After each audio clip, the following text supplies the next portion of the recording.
What's up, guys? Tio here, Simplistic Fishing, coming back at you tonight to do another lake breakdown overview. Since we're out in Alabama, we might as well keep going there. Tonight, we're going to go take a look at Wheeler Lake. This one's pretty cool. Another one of those bucket list lakes that I want to fish. I think I could spend a couple years in Alabama fishing some of the lakes they have out there. They all look amazing. They all look beautiful. Let's go check out this lake breakdown. Found some pretty cool stuff.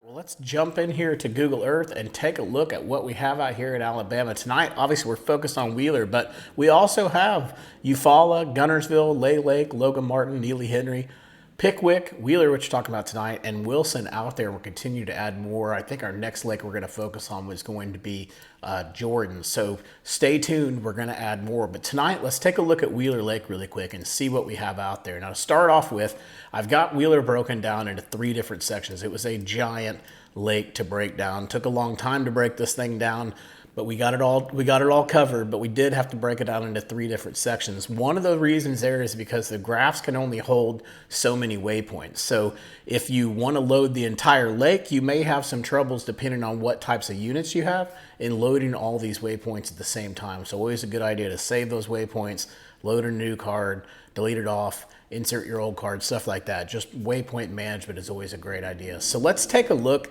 at Wheeler, Alabama, and talk about the different segments here. So we've got the upper end. So the upper end is going to be basically all the way up from pretty much the dam here. We're going to go from the dam, and then we're going to go south, and we're going to keep going south all the way until we get to about right in here. There's a couple rocks that are out here that you'll see. So that's kind of what we're using as the break line as far as where the upper starts. So then we're going to switch over and we're going to do the mid section. That's going to be right in here where those rocks were, all the way down until the next line that we run into. Basically, this bridge area looks like it's got a road that goes over to, that's going to be the end of the midsection. And then the last section is going to be this lower section, pretty much where we ended off, all the way down until we basically get to all the way over to Lake Gunnersville. So we've got a lot to cover for sure, but let's go ahead and just take a look at the breakdown. Since we've got lower on, let's go ahead and just show you how this thing is broken down, and then we'll review the other sections as well. So channels and ditches.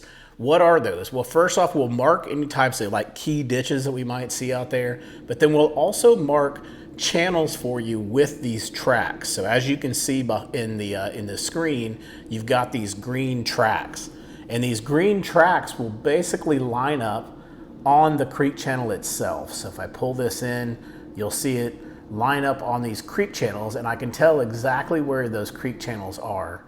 Now on that one, it actually looks like the imagery changed just a little bit, but if I draw this back, you'll be able to see exactly where those creek channels are, so like in that example.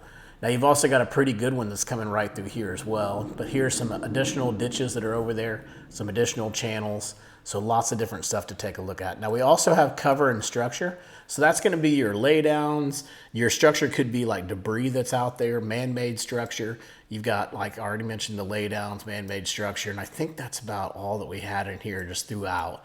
So lots of different things to take a look at. Now on those laydowns, we pretty much only would mark them if they were like consistently there, right? Look like something that was pretty much I know laydowns aren't permanent, but pretty permanent, or at least within the last few years, we're still showing those laydowns. So we got a lot of that stuff marked there as well. Then we've got all the ramps. There's not a ton of ramps, but we've got all the ramps marked. Those are great places as far as to have marked, as far as to be able to know where to go in the case of emergency. But sometimes they can also be really good places to find some fish. So make sure you go check those out. And then last on here, we have the rocks. Now there were several different areas where we were able to find rock. This could be riprap. This could be hard spots off of points.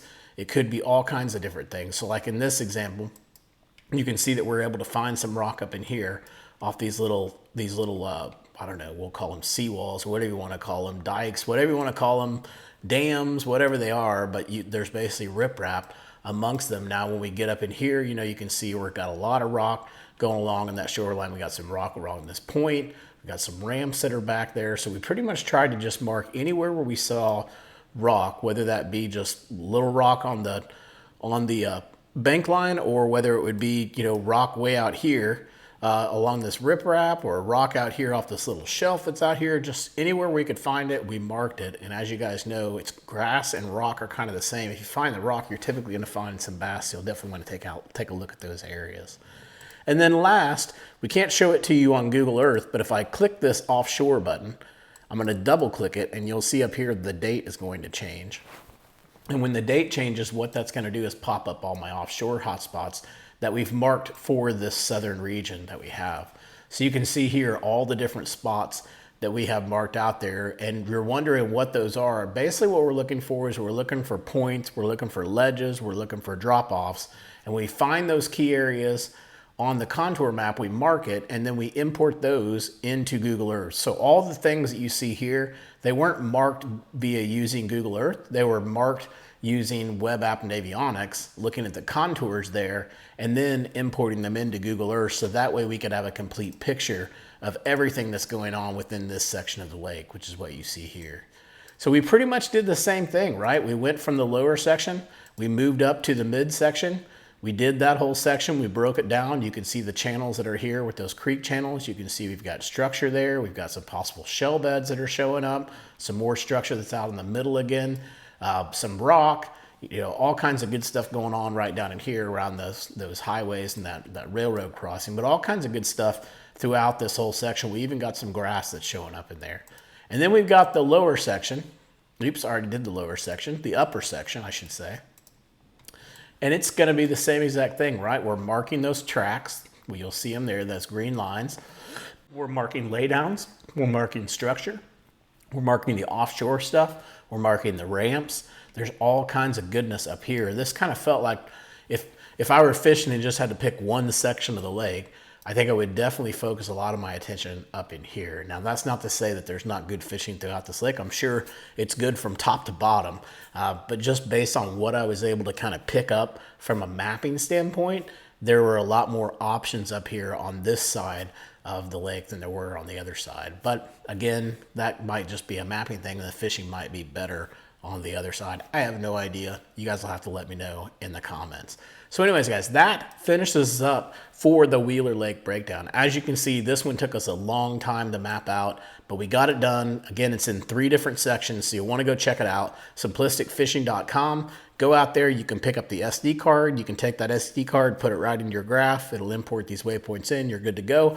Or you can order the digital file. Now, if you order the digital file, what that will do is that basically gives you the files, and then you take that file, whatever it is for your graph. Let's say it's a GPX file. You're going to copy that GPX file, paste it to your SD card, and then take the SD card and put it into your graph. So that's the only difference. We also send you, whether it's digital or the SD card, we send you these waypoints, the KML file, if you want to look at it in Google Earth, and we also send the GPX file to you as well. So that way you can import it into things like web app and avionics or whatever fishing mobile app that you're using today. And as well, you've got the Google Earth mobile app. So if you don't have this Google Earth desktop like you saw today, you can now get the Google Earth mobile app on the iPhone and the iPad, and it is bad to the bone, and you can do the history with it. So really, really cool. So all kinds of ways to view these waypoints. Go check it out, simplisticfishing.com. And until next time, I hope you catch your PB. Take it easy.